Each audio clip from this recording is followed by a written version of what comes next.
we welcome Jody Morris. Jody, thank you very much for coming. I think it's fair to say at the minute the club's underperforming. It's embarrassing for him. Yeah, I mean, listen, very embarrassing for him. The Swindon fans simply asking what happened. You ain't got enough time on this show for me to tell you kind of what happened. Would you be open to returning to Palace if that job came up? Here's my difficult question. What happened in the second season? Thank you for joining us on another episode of No Tippy Tappy Football, brought to you by William Hill. Hello, Sam. You okay? Good morning, Natalie. How are you? I'm wonderful. How are you? Have you had a good week? I've had a very good week, of course, and watched the football at the weekend. And obviously, it was at Man City live against Burnley, and enjoyed the football over that period of time over the last week, and lots and lots and lots of goals. Oh my goodness! I'm not happy as a defender. I'm not happy with the defending that's happening in the Premier League, as you well know. But as in terms of the entertainment value, I mean, goals galore everywhere at the weekend, particularly. Was it the most ever in the Premier League in one weekend? So. I think I read. Right, yeah. And then, of course, obviously 3-1 Man City against Brentford. So. You'll be very happy now, wouldn't you? Smiling happy, again, yeah. as usual. It's just ticking on, Sam, yeah. I did an event last night with Pep. I was interviewing him. He was very happy. I'm sure he was a very happy man yesterday. Yeah, well, would you like to introduce us to Yes, it's a very good career at his club. He was loved as a boy. Joined him very, very young indeed. And through the academy, made into the first team. Ended up there with coaching with Frank Lampard, of course. So... we're very interested to see what he's been doing since then, of course, and we welcome Jody Morris. Jody, thank you very much for coming. And he's come a long way from down south this morning, so he's must have had an early start. Not too bad. It's not a bad journey up here, up to Manchester. So he tells a London boy with a cap. I know, yeah. Well, it was raining when I left here, so I was expecting there to be rain up here and also. What? It was raining in London and not Manchester? I know, I can't believe it. It rained for a year here yesterday. Well, thank you so much for joining us. We should start by saying congratulations to Dean Holden. He was our guest 2 weeks ago, and he told us off air about this job, didn't he? He told us we weren't allowed to talk about it, but he's gone to Saudi Arabia, Sam. Yeah, I don't even know what he thought about it. Just said, pack your bag and get going. You know what I mean? He's out of a job. He needs to get back into work. Been looking for a while since he left Charlton, and it's not great, of course, for the family and that. Right, you know what I mean? But it's back in football again, and with Saudi emerging as going to be a big, by the looks of it, quite a big football nation. Looks like they're going to buy their way in as quick as they possibly can. And of course, working with Stevie G and back in the game, which is what you want to be. And not only was it Dean Holden, a No Tippy Tappy Football alumni, Neil Warnock is back in management again, Jody. He's gone Scotland. What did you make of that? Well, I mean, you always know it's that time of the year when February. Usually people like Neil Warnock and Big Sam that are getting the shouts to come in and rescue the team. He's done a lot more than I have. Yeah. I'll tell you that now. How many clubs he's had? I couldn't count. Yeah. No, but fair play. I mean, he's obviously a glutton for punishment, isn't he? I think he literally said on this podcast as well. I said, "Are you going to get back into management?" And he said, "It's not February." And then as soon as it clicks into February. And then, so I think we were trying to count before. We think we're up to 6 or 7 guests that have been on and then got a management job quickly after being on the pod. So we'll keep our fingers crossed. Yeah, if you wouldn't mind keeping that tradition going, that'd be great. Would that be, are you looking to get back into management? Yes, I mean, whether it's managing or whether it's going to be on first team staff or something. But I mean, I need to get back into it. It's difficult being out of work. The problem that you have when you're, not so much when you've been where Sam's been, he kind of, his phone, I bet, rings a lot more than others. But sometimes the phone might ring tonight when I get home, or it might not ring for another few months. You know what I mean? It's the not knowing that can be a bit of it's not great, is it, Joe? Bit of a difficult place to be, yeah. When the axe falls, and particularly in the early stages of when you're building your career, it's like sitting at home, well, personal point of view, sitting at home and your wife talking to you and you just don't hear her because you're gazing into the abyss, just wondering where's the next job, or is there going to be a next job, and where will it be, and should I, when one comes, is it the right one? because statistics will tell you that when you're doing that, you get 2 or 3 chances, and if you've not clinched it by then and made a reputation, it's very difficult to actually stay in the game then.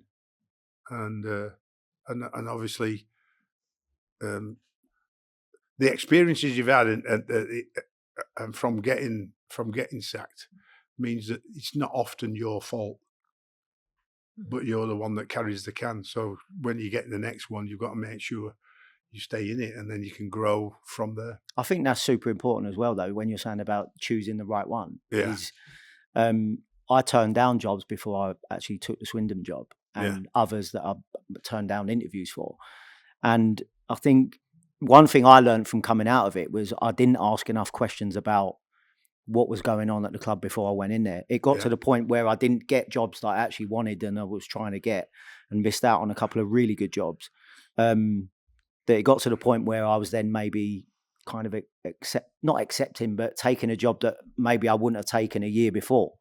And because I kind of needed that, I felt like we were talking about off air, where I feel like you have to tick a box of some of the things that were thrown at me before I took a job was, have you experienced first team manager, being a manager, not just a first team coach? And you think that you're ticking a box by taking a certain job, but then there's 101 things going on behind the scenes that you don't know about. Did you do the applied management course at the LMA? Have you done that? Yeah, I mean, I'm on a multiple load of things with the LMA, and like we were saying, how great they've been for me since I was, because I only became an LMA manager when I obviously took my first management job. So, but they've been great ever since I was sacked, and even when I was in the job, I was always in contact with people there, and I think I'm really lucky we are lucky as managers to have access to the LMA, because you do need that little support system definitely, when things ain't going great. We always ask our listeners if they would like to send in a question for our guests, and you can always do that. You can leave a comment on the YouTube channel. You can get No Tippy Tappy on Twitter or me on Twitter as well. And we had a good 2 or 3 from Swindon fans. Is it not called X now? I think it is called X, Sam. Yeah, no, you're right. You're much more hip with the time than me, Sam. Well, I'll never change. I'll always call it that. I'll always call it. Yeah, it's difficult not to. Swindon fans simply asking what happened. Well, you ain't got enough time on this show for me to tell you kind of what happened. But yeah, there was, as I said, there was an owner that kind of spoke quite a few things to me with the technical director when we was going in, and a lot of the stuff that was maybe said that was going to happen didn't happen. Owner goes back to his country. He's not about that much. Technical director doesn't get on very well with the CEO. The CEO's actually saying some things about. By the way, you're not under a confidentiality document. No. No. All right. Okay. Certain things were said in the programme about each other, and nobody wants to speak. You don't know who you get any answers for. There were certain things that I thought was going to happen when I first went in there to do with training facilities. You try and do everything you can to make it as easy for the players as possible. Lost maybe a bit of experience before I went in there with 3 players going out the door. I felt that we was an extremely young side. Who did you have working with you? I took Ed Brown with me, who was from Chelsea at the time. He was my assistant when I was manager of the youth team, and he's a fantastic coach and perfect for me. Just the right, perfect personality. You know what? You'd have someone like Sammy that obviously bounces is the not the exact same as you. I think that's important, and someone who challenges you and asks you questions and doesn't just agree with that's good. Everything you want. But yeah, as I said, the lads were great, but I felt that all that you needed was a bit of physicality and a bit of experience, because so many of them are so young, and we were finishing games and the average age was sort of 21 at the end of games sometimes, and you're wondering why you conceded late goals or late set pieces, and you're like, well, we can't give them experience yet, because this is, for a lot of them, they're the only time they've ever played first team football, and you can't really grow overnight either. So you try and get bodies back there to try and stop conceding set pieces, and we all know sometimes it's not even about how many bodies you put in there. If someone wants to come and head it more than you, then you can concede goals. But like I said, I felt that I was in a good communication space with the owner, even though he's in Australia, talking about what we're going to do for next year and how he's going to support me. And then all of a sudden, before the end of the season, it was like, yeah, we're letting you go. And so it was baffling to me, because, like I said, every conversation that I had was geared towards the next season. So, but So do you feel like you didn't have time to really sort of bed in your style, your players, the way you wanted to do everything? Yeah, I mean, you're always going to say that, because if you think that you're going to turn around a team that is at the end of January with 1 day to go before the window shuts, you're thinking you're getting a couple of players in that then fall through, which was obviously in process before I even got there. But yeah, you're always going to say that, but I wouldn't say that regarding how we actually performed. We didn't get the results that I wanted, but there were plenty of games that I was really pleased with how the team were performing, and I wouldn't want to put any blame towards the players. I felt that a lot of them was doing as well as they could. Could they have had a bit more support from maybe experienced players around them and add into that? I think they would have helped bring on the younger players a lot quicker. I mean, it turned out we'd have to go out and sign. We signed 2 players that were just free agents, and one was considering giving up football to become a coach in America, and another one who hadn't been at a club for 18 months. So that was the type of players that we were bringing in. And by the way, them 2 players done great for me as well. But of course you want longer, but to get to where you want to get to, you also want to be able to bring in players that you know can complement the squad. And I wasn't able to do that. So you mentioned wanting to get back into management, but you also mentioned there, or back in the first team setup. So would you go back as an assistant, say, like if Frank Lampard got a job again? Yeah, I mean, I'm open to obviously anything. I was obviously a first team assistant for 3 years, so that's obviously something that I loved doing. Whether it's with Frank or not, I don't know. Frank will have to answer that question. It's usually the managers who choose their squad, their staff. But yeah, it's definitely something that I loved working at first team level, and if it isn't to be as manager at the moment, then I'm open to all offers. Here's my difficult question: what happened in the second season after such a brilliant job at Chelsea and getting into the Champions League? And I wouldn't have thought even the owners at Chelsea at that time, because of the financial restrictions and you had the transfer ban, actually getting some youngsters into the team, and then youngsters developing quickly, and you finishing 4th, and then next year it just looked at the money opened up and players come in, and those players didn't do what they were meant to do in terms of taking the team to the next level. So no, I think that's fair. Is that it? I think that's a fair comment. Like you said, I think we overachieved, not overachieved, because I think Chelsea should be. You overachieved with that squad. Yeah, you know what I mean. You've got to give yourself the credit you deserve for that. Like, I mean, because nobody, even the Chelsea fans, I don't think expected that. No, I mean, when we went through the door, and I remember Frank obviously telling me some of the conversations he was having upstairs regarding the job, and it was very much so, we're not expecting you to get in the top 4. That's not your remit and stuff like that. Albeit, obviously, we'd want to, but those sort of conversations weren't going on before we actually kicked a ball that season. But I think because we started quite well, not on the first day of the season, but we did actually start quite well. I think the goalposts maybe started changing a little bit. But like you said, Sam, and we got to an FA Cup final, missed out on that, qualified for the Champions League, got out of our group in the Champions League, lost to Bayern Munich, who won it that year. So, and then obviously the next season, you then do have money. You're then going to sign players that is expected to help improve the team, and we have to say that they probably didn't. There's a lot spoke about the second season that we was at Chelsea. I mean, I don't think we was playing as well as we played the year before, but weirdly enough, we did. I said that maybe some of the signings maybe didn't work out, but we was top of the league in December. Like for a considered really poor second season, we were top of the league December the 5th, I think it was, and then we were sacked in January, mid-Jan. So I'm like, it was a 6-week period where we didn't perform well, and there was certainly the performances weren't up to scratch. But we felt that when the time did come that we were sacked, Lamps held meetings, plenty of meetings going into that period, and we kind of set out the games that were coming. It was like, there's so many points available for us in this little run of games that we got coming, and just so happens that you get the bullet just before that. But yeah, as I said, there's a lot said about the second season, but it wasn't just that the players didn't come in and perform. I think we underperformed for a spell, and unfortunately for us, I think there wasn't much time given. Like I said, because if you said to people in December, even though I don't think we were performing as well as we did the first season, that you could be sacked next month when you're sitting top of the league, it's a bit of a shame.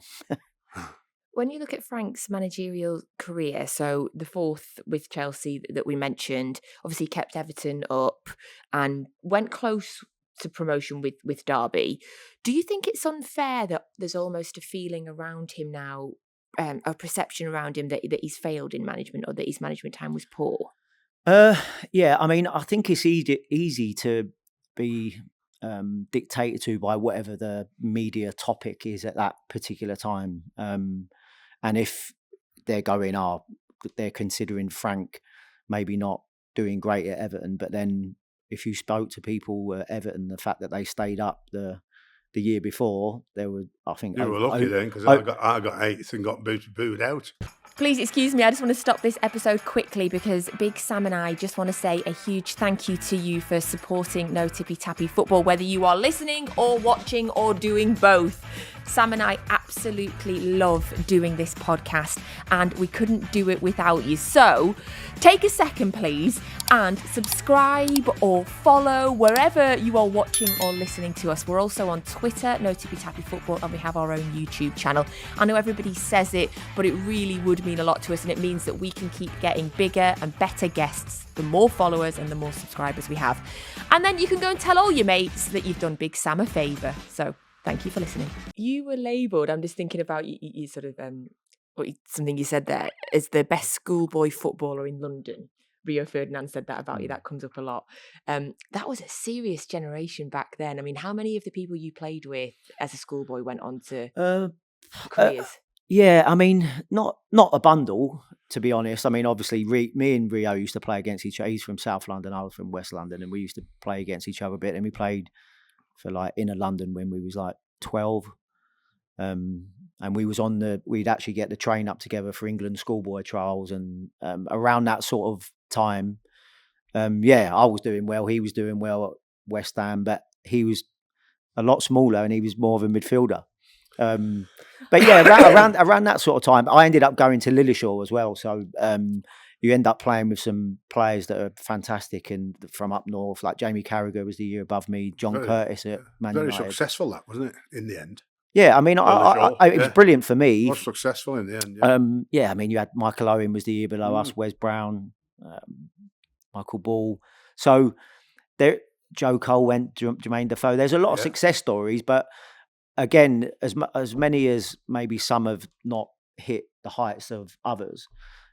For a lot of us, it was a great education, and for some of us, it was really good to get out of maybe the environment that we was living in, or some of us were in council estates, and so to go away and be given a good education, an amazing football education from Keith Blunt, who's now sadly passed away, but to help you kind of mature into a man. So there was a lot of good footballers around when we were younger, but there was loads that kind of didn't make it that were unbelievable. We like that just maybe didn't get the luck or whatever. But as I said, the fact that I made my debut a year after leaving, less than a year after I left Lilleshall, there's no way that I would have been able to make my debut if I didn't have my 2 years at Lilleshall as an education. Well, I spent 3 days at Lilleshall, one as academy director at Sunderland with Reedy, and because of the success of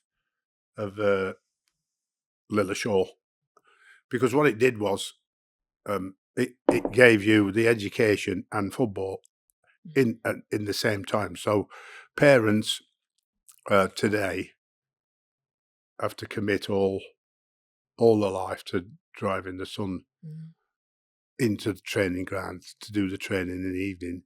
Now, it was put to us, and I can't remember when that was, it was put to us at that particular time. Because of the success, this is the model.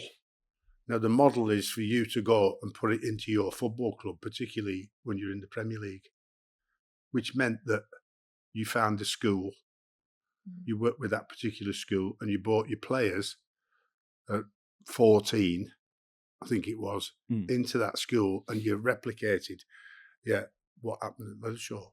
And I think most football clubs turned it down, and that was the biggest mistake that was ever made, because obviously the proof of the pudding was in the eating. And then what it was, I mean, you think how many, we've got some really good footballers now.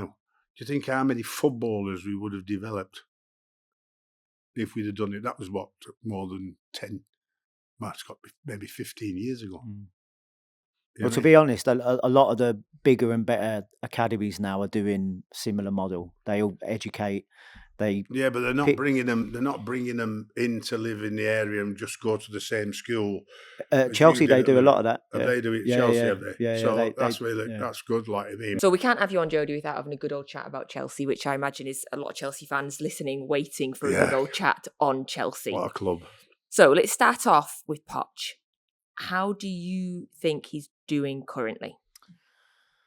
Funny enough, he was only on talking about how he's doing yesterday, wasn't he? I don't think that we can come on here, and I like Pochettino. I was really pleased when we appointed him. I think he's got a good pedigree as a manager, but I think it's fair to say at the minute the club's underperforming. I don't think Maurizio is going to be shouting from the rooftop to how well he's doing. But I also wouldn't come on here and start saying he's having an awful season and you need to get rid of him. I think he'll be disappointed with quite a few of the results where they've been on top in games. I don't think we've defended very well this year. I think far too easy people are getting opportunities to score goals against us. But is he coaching defending though? I'd question. Yeah, I mean, I questioned the coaching of coaches all over the Premier League today. Yeah, and because of the shift and balance in football, about how it seems to become a non-entity in terms of, I see defenders in the Premier League going, what are you doing? I see fullbacks who no longer think that defending and stopping a cross is their responsibility. I see centre-half square on that never look over the shoulder to see where anybody else might be or might not be running, so you can cut it out. It's just, it's like, well, it can't be coached. The coach can't be coaching it. I don't know. I think it's harsh to say that the coach is not coaching it. Well, I don't know whether they are. I can only presume that it's getting so bad. Yeah. You've got so many goals scored this weekend, which is great for the Premier League. Yeah. It's great for the entertainment, great for the public. But as you as a coach, sitting, how do you win the league? I say this every time here. Best defence. Best defence. You win the league if you've got the best defence, not the best attack. Yeah, I mean, but it's a fact. Yeah, but you win the World Cup if you have the best defence. Yeah, you'll win the Premier League. You'll win the Champions League. Tuchel did it, didn't he? You would also say that a lot of the way in which they attack determines how well they can defend as well. But if you can't do both, if you can't do both, I mean, Pep's best defenders are the front six. Yeah, because they're the ones that win the ball back. Most of the defending at Man City, they hardly ever do, because the front six have won the ball back. So they're having a cigar most of the time, and all they need to do is just defend right when they break through that six. But then when you stay in possession of the ball and you stay moving the opposition around and can't get the ball off you, that's part, for me, I view that as it needs to work hand in hand. I think that... I agree. Everybody talks about this, the transition word. The transition word is that how good are you at it? How good are your team? Yeah, react to when you turn it over. In reaction terms, defending and winning the ball back as to how good they are attacking. So you have to have the balance, otherwise you end up not doing. But exactly. So that's part of my point, is that if you turn the ball, your structure in how you play and how you dictate whilst you're in possession of the ball, a lot of the time the way in which Pep would like to play it is that when he does turn the ball over, the way they're situated when they turn it over, there doesn't need to be an almighty reaction to actually where they're turning it over, because they're already set up to stop counter pressing and stuff like that. The players buy in, and you've worked with top players. Some players won't do that. If they don't do that, he gets rid of them. So he's got the luxury that he can. Same with Jurgen Klopp. If you don't do that, he gets rid of you. So some of the players you go to, and some of the Man United couldn't do that with Ronaldo because he wasn't capable of doing it. So you couldn't do that. So you've got to. It's very difficult to stop those players on the front line to have them as good at doing that as you are. That's how good the coach is. It is a surprise where we are, but when you've got that amount of players that are underperforming, you're not going to be doing as well as you should. And at the moment, I think it's fair to say that I think, other than people like Cole Palmer and Conor Gallagher, maybe, there's not many out there that I think are. But what they've bought, though, with what you've bought, you wouldn't have thought them two would be in the team, would you? With all what Chelsea have spent on the supposed outstanding talent and the price that they've paid, you wouldn't have thought Palmer's a future buy because he's, 20? 21. And so they've taken him for, it'd be great if he comes through now. In fact, he's not just come through now. He's one of the best players. I had Conor at West Brom and his development through going out on loan is remarkable. Very good. I mean, he had to suffer. West Brom, when I was there, when I took over, being in a terrible team that was going to get beat every week. But you saw an opportunity that this lad has got this desire to want to make it. Absolutely. And the energy he puts in and the closing down, which we talk about then. How many of the other big boys with the big tag do the same closing down as they don't? And that's where Chelsea's problem. That's where the balance of defending as well as you attack has to be the ultimate as a coach. Otherwise, you won't get anywhere where you want to get because you end up letting too many goals in. And Conor's got the attributes to do it as well. So, which is another question, because if you look at all the metrics that Conor has produced this year, I think he's in sort of like the top metrics for kind of a load of the stuff that they're recording at the minute. And you're like, Conor's got that. Like you said, he went to Swansea, he went to West Brom, went to Palace. But he was also maybe not one of the ones... Got in the England squad when he went to Palace. He was also maybe not one of the ones coming through at Chelsea where... They thought he would. Is he in the top 2 or 3 players in the year? Probably not. Is that what helped push someone like Conor to... I mean, he's always had the desire, and he's a great lad, great personality, good character. Yeah. But is sometimes those little elements of maybe facing a bit of adversity, maybe not being the one that's in the team, you need those little kicks up the backside sometimes to kind of kick you into gear. And now I think Conor's getting the benefits of that, and Chelsea are getting the benefits of that. But I agree with what you're saying, where the questions were asked at the beginning of the season, well, is Conor leaving? Because he's clearly not going to be put in the team. But I think that's where Pochettino talk about him leaving now, not for the fact that it's for the money. Is that why that he's... Well, I listened on the radio today about if they don't get in a certain amount of money by the start of next season, I don't know how true this is because I heard it on the radio this morning, that they're going to fall under the financial fair play rules and end up being investigated for breaking the rules financially. So the only one they can look to make profit out of, I think, a profit, is Conor, because he's sued the academy. So everything they make on him is profit, apart from what the time they put into it. So if he goes for 40, 50 million, I don't know what you think he's worth, 50, 60 million at the moment. I don't know. Well, it could be anything. It's half of what they need to get in, like you mean. And that's why Everton have been selling over the last 2 years. Richarlison and people, as soon as they've got that sort of figure in, they've had to sell him to try and make sure they didn't get to where they've got now, which is a 10-point deduction, like you mean. So everybody's sort of saying that Chelsea are going to, and they seem to be getting stricter and stricter over it now. So he might be the one that has to be sacrificed. Which is a shame. If you ask the Chelsea match going, as all his family is brothers, like he. Oh really? Yeah, but if you ask the match going fans, this is obviously the difference between, I don't know, balancing books and the business side of a football club to the heart. Because if you say that to the match going Chelsea fans at the minute, that you're going to sell Conor Gallagher, another homegrown talent that's doing well and cares about the club, I think they'll be fuming. I want to ask you both about something. I want to get your view as managers, as players, as and it happened on X. Sam, look at me getting down with the kids. Thiago Silva's wife put out an X.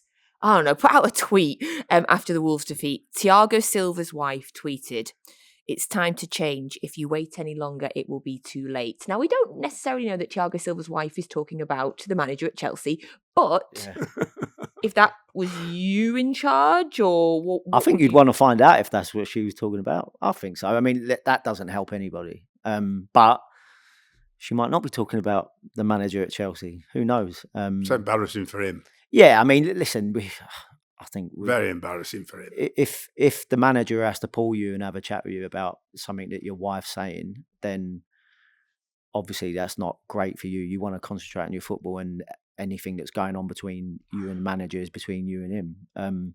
I think if that's what his wife was meaning by it, then I imagine the manager would want to speak to him about it. She did it with Potter as well. Did she? She did, yeah. Oh, I didn't. I don't know. I didn't know that. Yeah, she did. Yeah.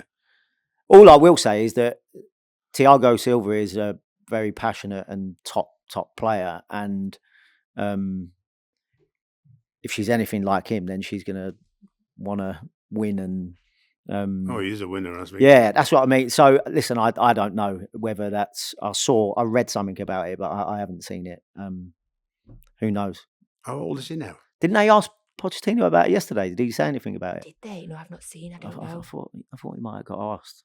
Yeah, I'd imagine somebody would have asked him. Yeah. Yeah, it's an uncomfy conversation, isn't it? Did you ever have to? Oh, you've told us stories before about having to deal with players' families and wives getting involved. Well, I told you about the one where the wife came in and answered all the questions, so I never signed the player. So. Oh, really? Yeah. Yes. Yeah. Well, maybe she's. I'm kind of half here for the fact that she's passionately sticking up for a man. I'm kind of here for that, but yes, at the same time, there's a line. Yeah. Social media, it's out like there's enough trouble going on at the club as there is at this moment in time with that. Like, yeah. Yes. Unless Thiago's moaning that bad about the coaches that she's decided to go on social media and air his views because she knows she knows that he can't. You know what I mean? You're restricted by your contract, aren't you? Any controversy like that'd be 2 weeks' wages fine. Like I mean, so the wife can sort of do a little bit. It's certainly not helping the situation, is it? But it's one of the things you have to. I mean, what you have to deal with as a football manager is just. I always say that the coaching and the playing is about 25% of the job. The rest of it around it, especially at a big club like Chelsea, is constant. It's constant about what you're having to deal with or what you've got to do. Like you mean, so that's why good staff, is really, really important to build a togetherness, if you like. If the staff and the players are together, it'll breed success. I want to jump back to something you said a little bit earlier. You were talking about the sort of diehard Chelsea fans, and I mean, it's all football fans. We love to see academy players come through. It's the greatest joy for me as a football fan to see a player that was 6 in the academy now in the first team. Phil Foden, exactly. Like it's an absolute joy. How do you feel then, because you're born and raised Chelsea, born round the corner. They've sold so many of the academy players lately, like Mount, Hodgson. There's quite a few. We actually, funny enough, I've got quite a few Chelsea fan mates, and they put up a team the other day that they felt could give this team a game, and I think it had Tammy Abraham and Dom Solanke up top.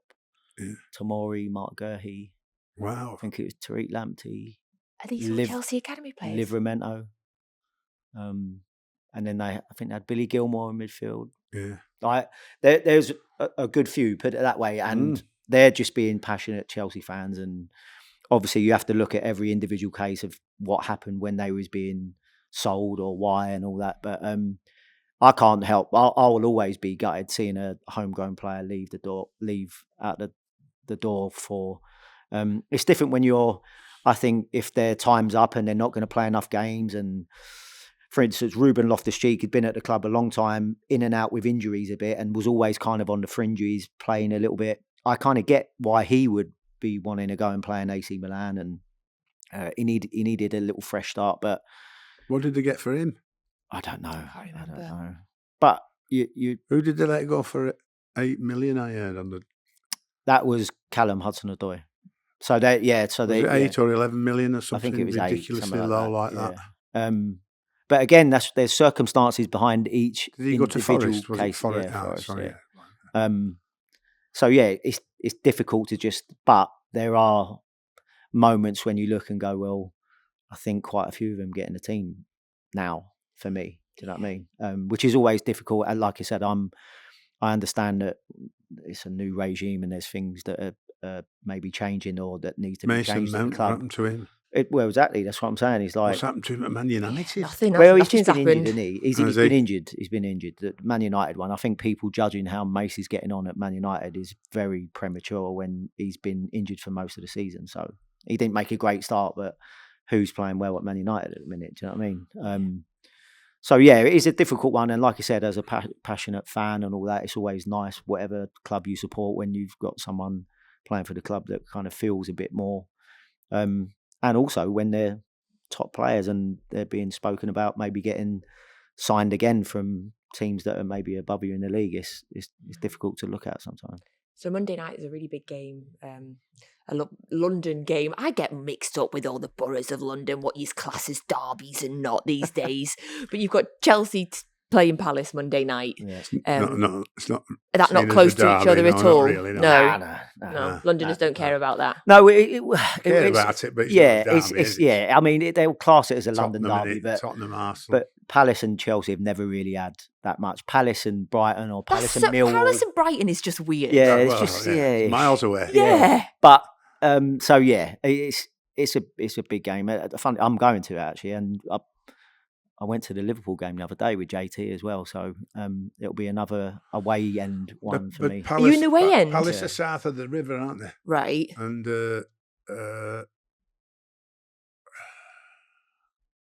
is there another club south of the river? It's Millwall that they don't. Yeah, but they're not in the Premier League, are they? What I'm saying is, how many Premier League clubs, when you think about it, are nearly all north of the river, not south? Yeah.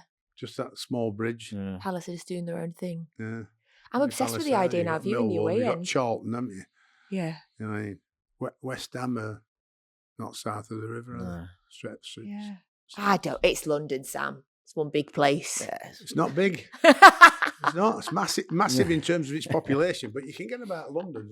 The distances are not that far. Yeah. It's just the traffic, to get where you want. It's just the traffic. Yeah. You're quicker walking. Yeah.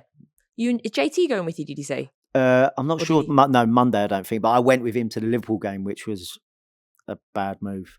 Why? Tell us. Well, we played so poorly. We got absolutely battered by Liverpool at Anfield, and you then have to put up with not being able to see the game sometimes because all the fans want pictures with JT while the game is going on. But no, on a serious note, it's I've always, like I said, those moments that you kind of don't appreciate or you haven't been able to appreciate as a fan. I mean, I wasn't able to go to away games when I was a kid because just never had an opportunity to do it, even though I was at the club as a player. And then when you start playing, it's a little bit rare that you get to do those opportunities. And thankfully for us, the other day, JT had a friend that was taking quite a big group up there to go in the away end, and that's good. It was really good. So you're becoming hardcore home and away fan? Well, do you know what? It's like, I think it's good to experience it sometimes, and I kind of want to get that Anfield trip out of me, that Anfield, the taste out of my mouth. So yeah, it'd be nice to go to Palace and win.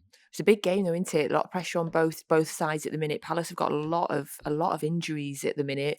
What do you kind of make of the pressure on both managers in that game? Well, a place like Palace, with injuries, it's so much more difficult.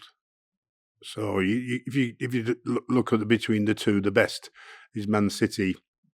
If Man City had 7 injuries, they'd replace them with 7 players that are just as good.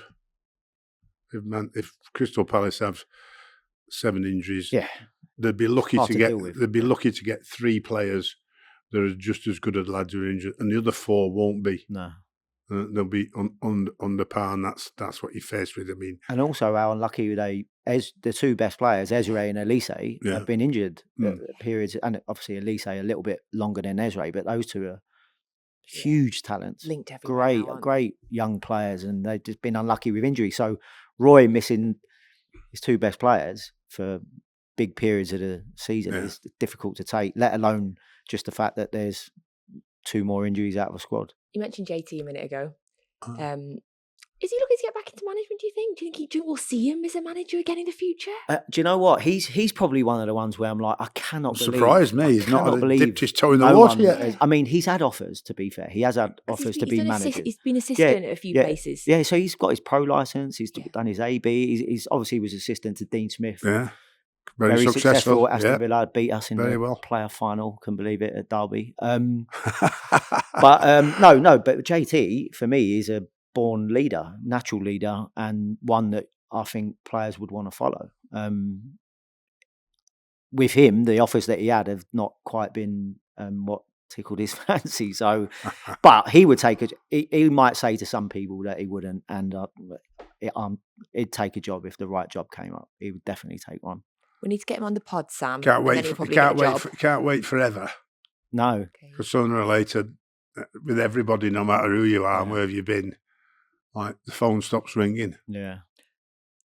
Is your phone still ringing, Sam? No, my phone's not ringing at all. Because it's February now, and Deborah J has asked us, one of our listeners who's messaged in to ask, would you be open to returning to Palace if that job came up?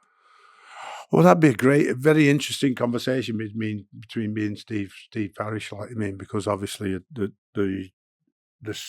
short spell I had there ended up enjoying immensely. The running at Palace when we finally brought in the 4 players, which was a huge task and a great commitment by the owners. This is what I'm saying about success. The owners. Steve Parish and the 2 American owners at the time funded £35 million worth of transfers,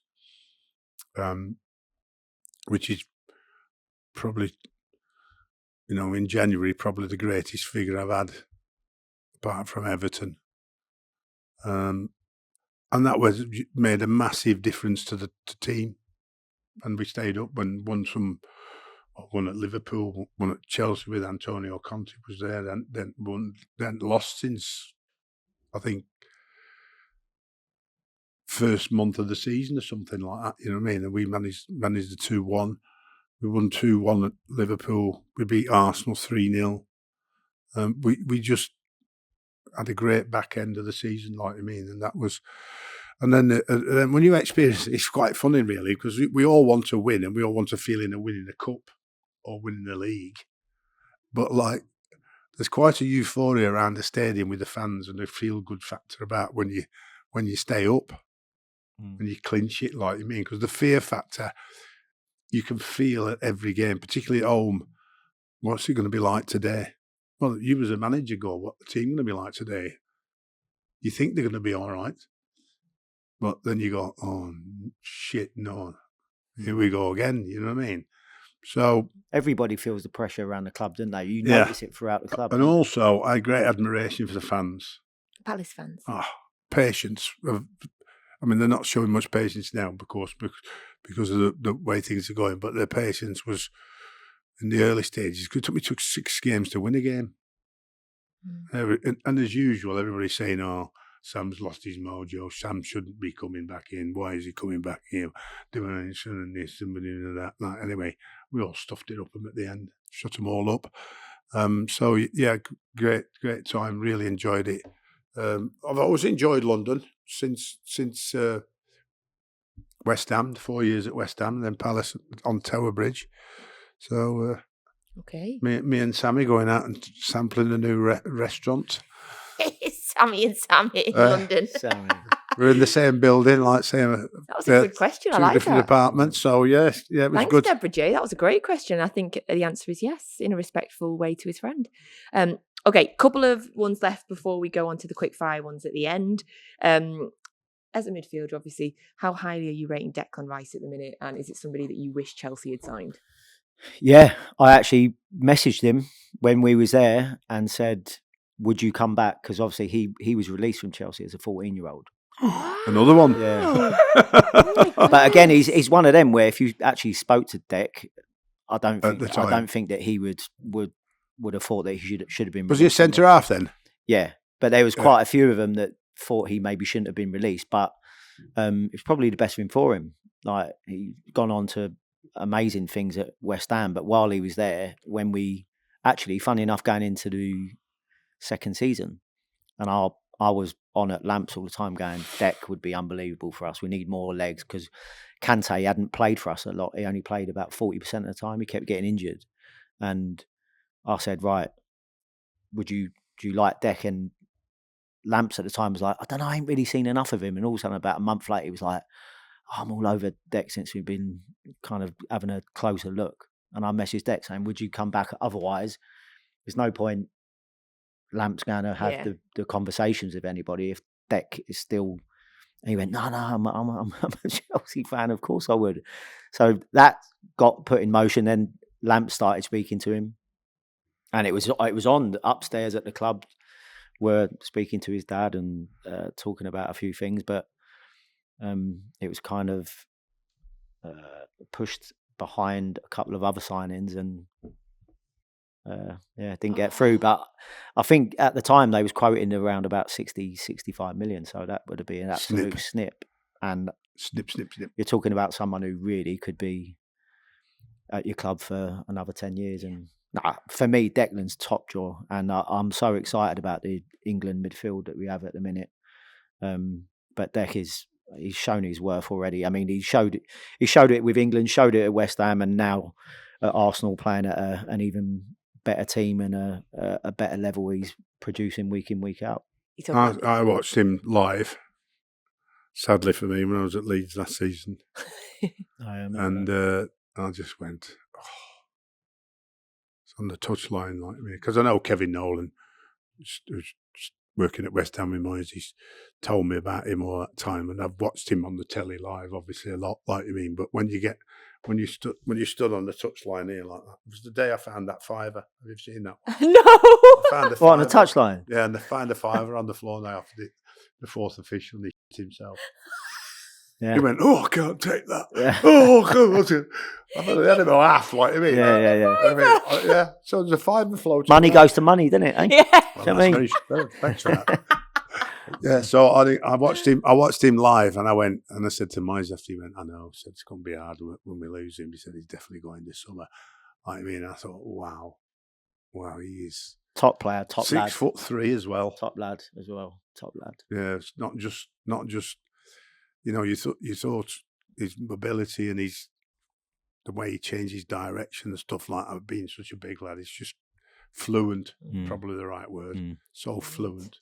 Yeah. You mentioned the England midfield there, which moves us on nicely, because I just want to talk about Phil Foden just quickly for a minute.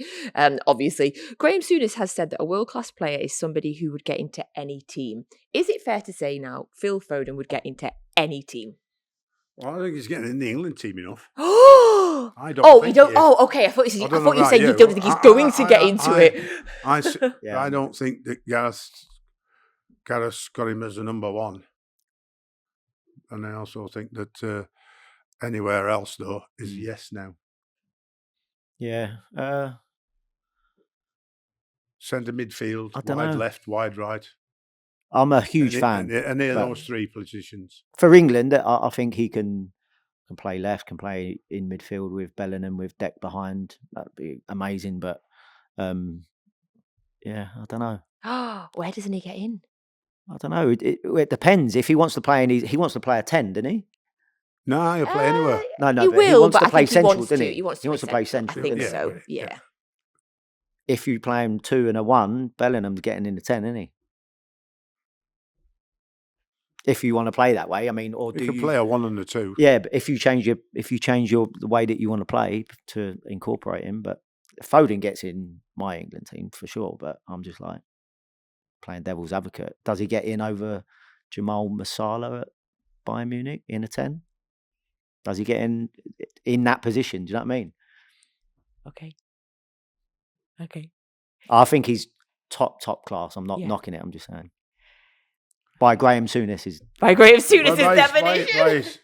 Well, Graham's always got high standards, hasn't he? But I mean, by the fact of his assists as well as his goals now, yeah, I think he's. He's been oozing talent right for years, oozing talent since the youth team. By the time, and he had a lot of patience, didn't he? Oh yeah, waiting. Yeah, he did.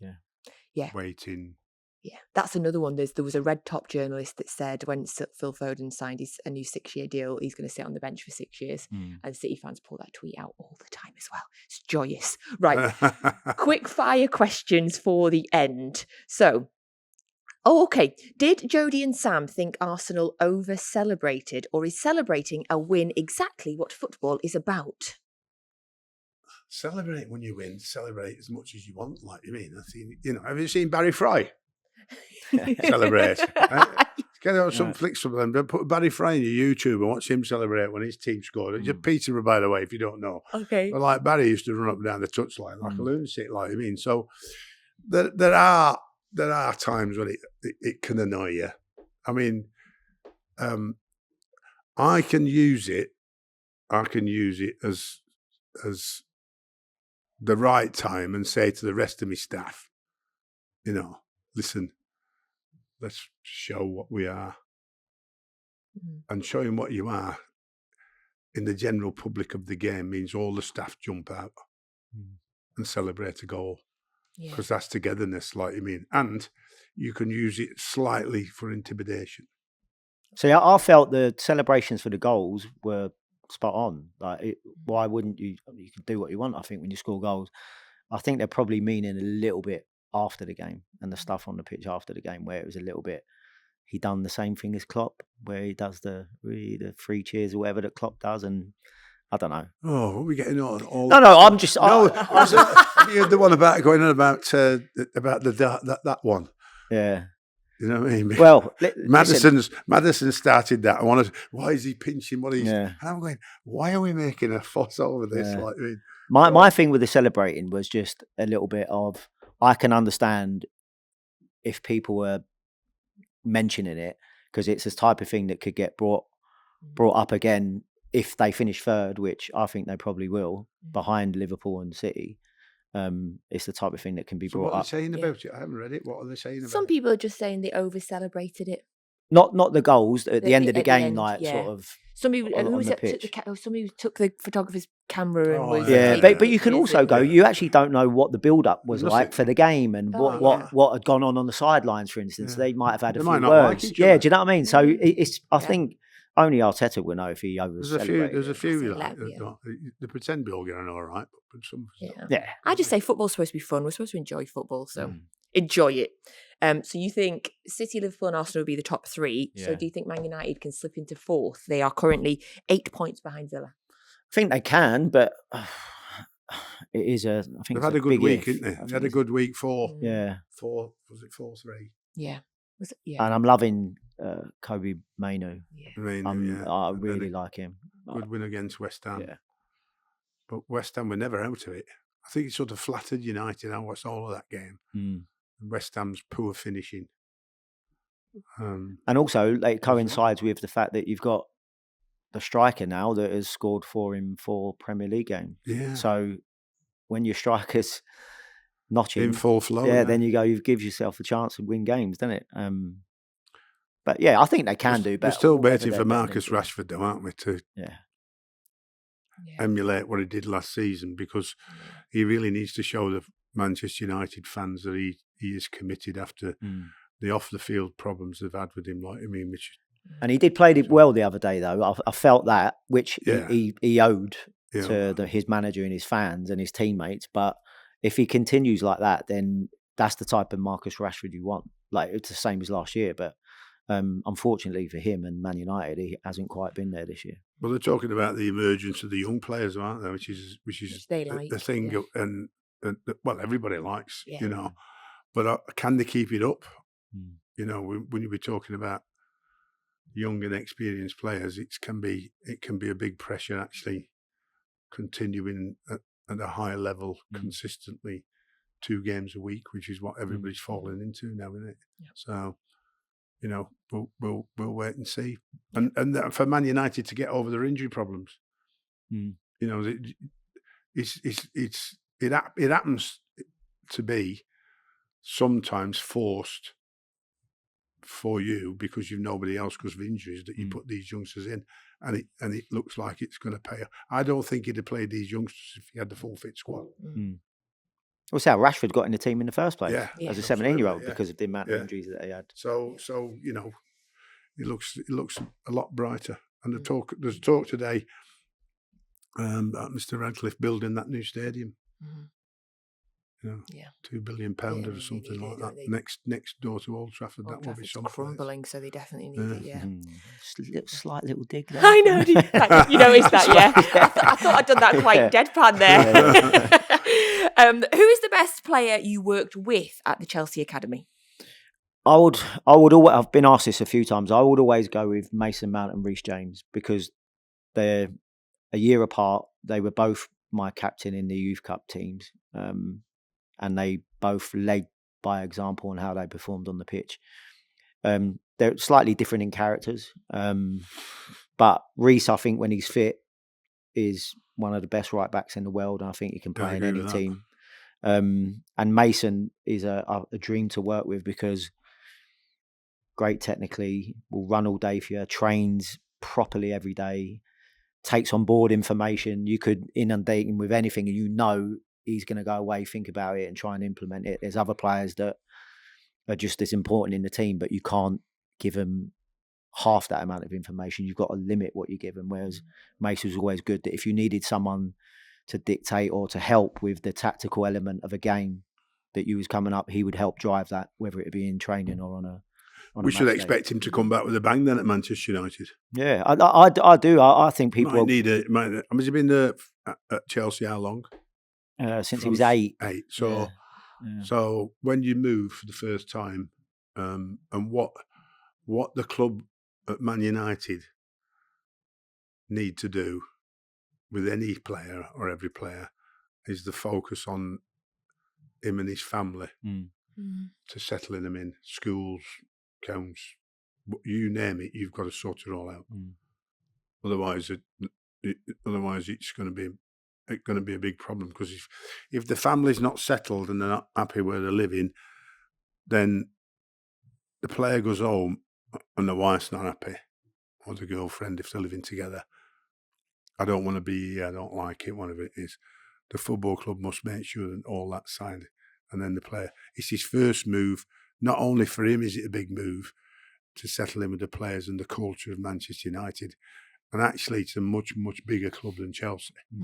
So the pressures are even greater, you know what I mean, at Man United than any other club in England. And so to deal with that and to deal with the move, he needs a season. Yeah. And a few injuries. Feels a bit miserable now. It's not gone as well as he is. Everybody's talking about why did we buy him?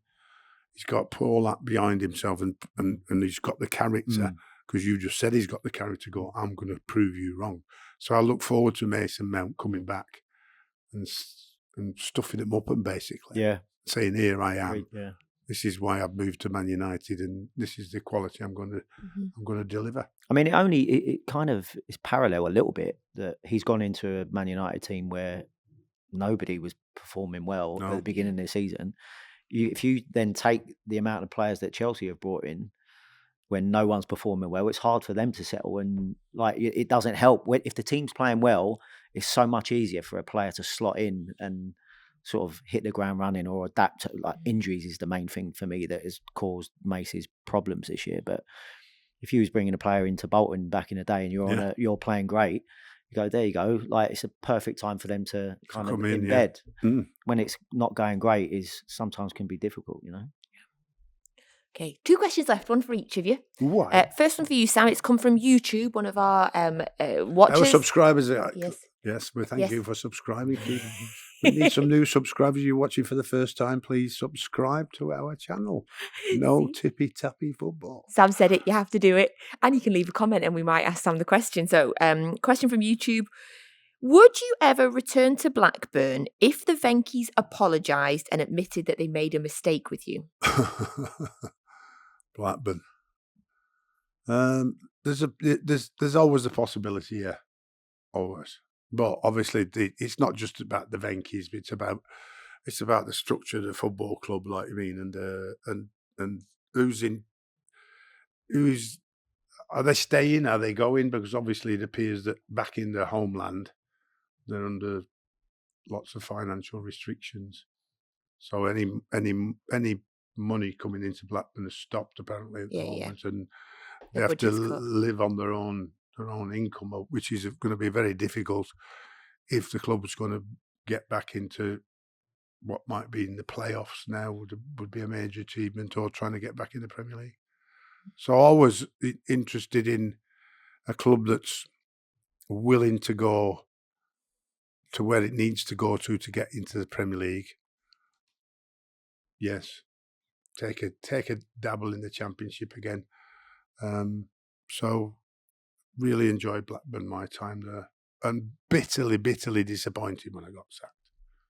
Couldn't believe it, but there you go. Sometimes, the fearful thing of any coach or any manager is new owners coming in. Very rare does the manager that's there stays. And that, it's damaging to your career. I mean, if Newcastle wasn't bad enough,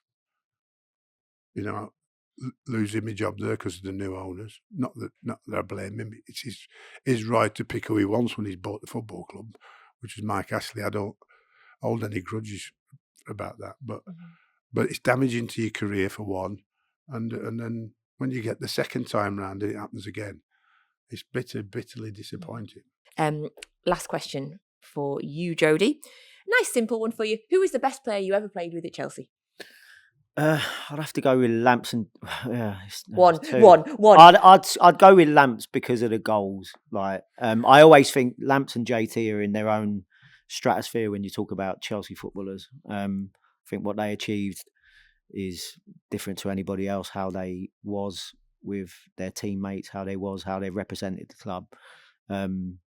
But Lamps, when you're the all-time goal scorer, I mean, I know JT scored a lot of goals for being a defender, but playing in midfield with Lamps and just seeing he had like something that was hard to teach as a midfielder. And for me, the greatest goal scoring centre midfielder of all time, no matter what country you pick. So, Lamps. Thank you so much for joining us on another episode of No Tippy Tappy Football, brought to you by William Hill. I'll be back next week with Tim.